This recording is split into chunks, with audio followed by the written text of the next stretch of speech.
दोस्तों सब्सक्राइब करें और इस बेल आइकन को दबाएं और पाएं वीडियो सबसे पहले। मैं भारत को भारतीयता की मान्यता के आधार पर फिर से खड़ा करना चाहता हूं, उस काम में लगा।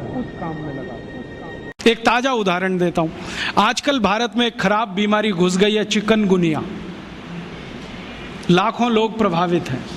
मैं 6 महीने से गांव-गांव घूम के उसका इलाज कर रहा हूं और आपको सुनकर ताज्जुब होगा, ज्यादा लोगों को इलाज में मैं एक ही बात बताता हूं, तुलसी का काढ़ा पी लो, नीम की गिलोय होती है ना, उसको भी उसमें डाल लो, थोड़ा सूंठ डाल लो, थोड़ी छोटी पीपर डाल लो, बस ये 4-5 चीजें, और थोड़ा गुड़ डाल लो क्योंकि ये कड़वा इतना है कि पी नहीं पाओगे। इतने मात्र से 3 खुराक में बीमारी ठीक हो रही है। और जो एलोपैथी से कर रहे हैं ना, बोवेरॉन के 3-3 इंजेक्शन ठोक दो, डाइक्लोफेनेक दे दो और पैरासीटामोल भी दे दो, जो तुम्हारे पास है सब दे दो। 20-20 दिन से बिस्तर में पड़े तड़प रहे हैं, 20-20 दिन से। अभी आज मैं आया भीलवाड़ा से, और आने का देरी का कारण भी यही है कि वहाँ 1 लाख लोग चिकनगुनिया से पीड़ित हैं। वहाँ डॉक्टर आते हैं, राजीव भाई जरा बताओ ना। मैंने कहा अपना इंजेक्शन खुद क्यों नहीं ठोक लेते? कहते हमें मालूम है इसके साइड इफेक्ट क्या है, तो पेशेंट को क्यों नहीं बताते? इतने हरामखोर हो। तुम्हें मालूम है कि इसका साइड इफेक्ट क्या है? वोवेरॉन लगाएंगे तो क्या होने वाला है? मुंह में छाले हो जाएंगे, गले में छाले हो जाएंगे, अल्सर भी हो सकता है, तुम जानते हो, फिर पेशेंट को क्यों नहीं बताते? ये हरामखोरी तुम में कहां से आ गई? अपने को इंजेक्शन ठोकोगे नहीं, उसको ठोकते जाओ, तुम्हें मालूम नहीं है ठीक नहीं होगा। फिर पैरासीटामोल देते जाओ, डाइक्लोफेनेक देते जाओ, नोवलजिन के इंजेक्शन लगाते जाओ। और दुर्भाग्य से एलोपैथी ने ये सब नाम 20 साल पहले बैन कर दिए। वो कहते हैं डाइक्लोफेनेक खराब है, पैरासीटामोल तो और भी खराब है, नोवलजिन तो 1984 से बैन है यूरोप में और अमेरिका में। वही इंजेक्शन यहाँ ठोक रहे हैं लगातार। दुष्परिणाम है कि मरीज ठीक ही नहीं हो रहे। और मैं आपको मेरा अपना तजुर्बा बताता हूँ। आप में से कुछ विद्यार्थी होम्योपैथी के हैं। आप जानते हैं कि होम्योपैथी की बहुत सारी दवाएं आयुर्वेद से ही निकली। तुलसी है ना, उसी से ओसीमम है। ओसीमम की 3-3 खुराक देके कर्नाटक में 70,000 रोगियों को चलता कर दिया।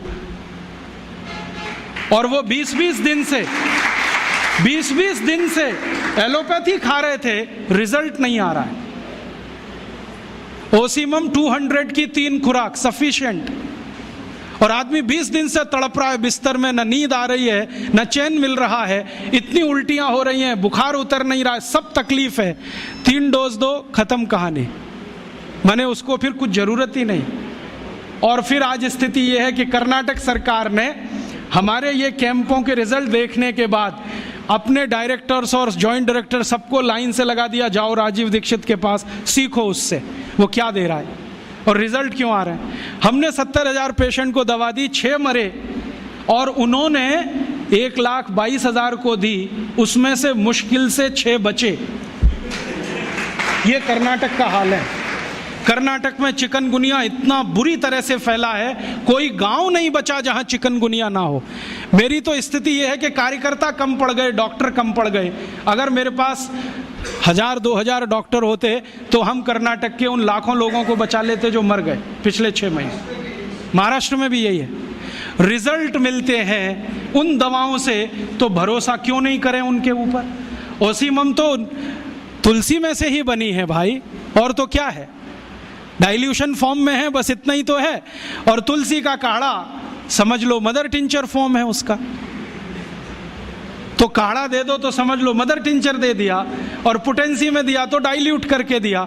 और आप जानते हैं कि ये आयुर्वेद का ही सिद्धांत है कि औषधि की मात्रा जितनी कम रखो, असर उतना ही अधिक है। होम्योपैथी तो इसी पे काम करती है। तो अपने विज्ञान में दम तो है, अपनी विद्या में दम तो है, बस इसका प्रचार करने की बात है। प्रचार कौन करेगा? आप करेंगे। और इसका सबसे सरल तरीका है वॉक एंड टॉक। सबसे सरल तरीका। अगर आप इसका अपनी विद्याओं का प्रचार करना चाहते हैं, सरकार तो करेगी नहीं क्योंकि वो एलोपैथी के चंगुल में फंसी है। हमारी सरकार के 2 मंत्रियों का तो मेरा तजुर्बा है पिछले 6 साल में। जब जब मैं उनके पास गया स्वास्थ्य मंत्री को मिलने के लिए, वो कहते राजीव भाई ये सब हमको समझता है, कर कुछ नहीं सकते, क्योंकि ऐसा जकड़ के रख लिया है। तो मैंने कहा इसमें आग तो लगा सकते हो, आग ही लगा दो हनुमान जी की तरह से, रावण की लंका एक बार जल जाए, कम से कम कहानी तो खत्म हो जाए। तो कहते हैं उतनी हिम्मत अभी तक नहीं आई है, आ जाएगी तो वो भी लगा देंगे। तो उनमें तो आने से रही, क्योंकि वो तो फंसे हैं अपने स्वार्थ में। आप इसको तैयारी करो, एक ना एक दिन ये विदेश से आई हुई चिकित्सा पद्धति के तंत्र को ऐसे ही उखाड़ के फेंकना है जैसे ईस्ट इंडिया कंपनी को उखाड़ के फेंका था हमने।